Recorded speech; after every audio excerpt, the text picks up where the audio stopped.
Short time ago, Catholic bishops voting overwhelmingly to establish guidelines on the meaning of Holy Communion, possibly opening the door to denying the Eucharist to President Biden, the second Catholic president in history, as well as other openly pro-choice politicians. Here is the president's response just minutes ago. Are you concerned about the rift in the Catholic Church, and how do you feel personally about that? That's a private matter, and I don't think that's going to happen. Thank you. Well, let's bring in news and religion analyst Jonathan Morris, who served as a former Catholic priest. Always good to see you. Great to have you, Jonathan. Thank you. This is not a private, because obviously, Shannon, sorry to cut you off. This is obviously not a private issue because we're talking about it right now, and President Biden knows that.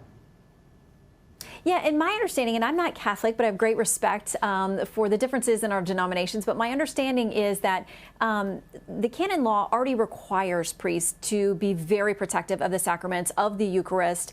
This is a decision they have to make, and I got to imagine it's really difficult if you have a parishioner who is part of your flock, who comes to participate in any of the sacraments, but you know publicly they're in direct conflict with church doctrine. How do you handle that? Exactly. And to set the stage, first of all, we have a president right now who on Sunday, and I laud him for this, I congratulate him for this, he goes very publicly to church wherever he is, much more than many of us, right?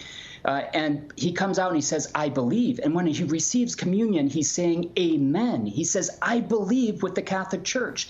But then on Monday morning, when he goes to the halls of Congress, or when he writes executive orders from his own desk, he says, I don't believe what the church teaches about a very fundamental, I would say the most fundamental teaching of the church, and that is respect for life at all stages.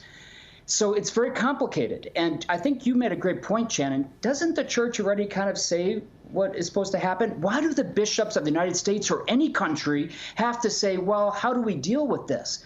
In fact, I would say it is the role of the Pope, Pope Francis. You have one job, I would say, one main job, and that is to explain the church's teaching on fundamental issues and how that relates to practical situations. And so the bishops are left in this very strange situation. Do we deny him communion? I don't think any of us want priests up there deciding who is a saint and who's a sinner. It's not about that. But President Biden, has said very clearly, I believe with the church on Sunday and on Monday, I do not believe what the church teaches about the respect for all life at all stages.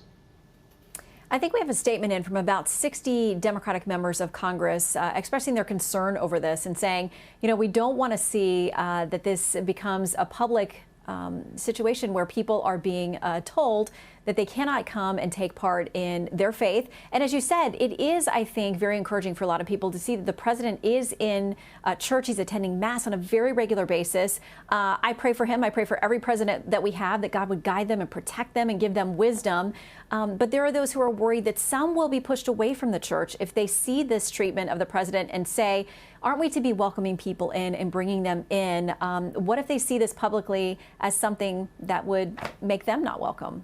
Your quick thought on that. I get it 100%. One of the bishops said we should write a letter instead that just says, welcome home, everyone. The question is, welcome home to what? What is it that you're being welcomed into? What do we believe?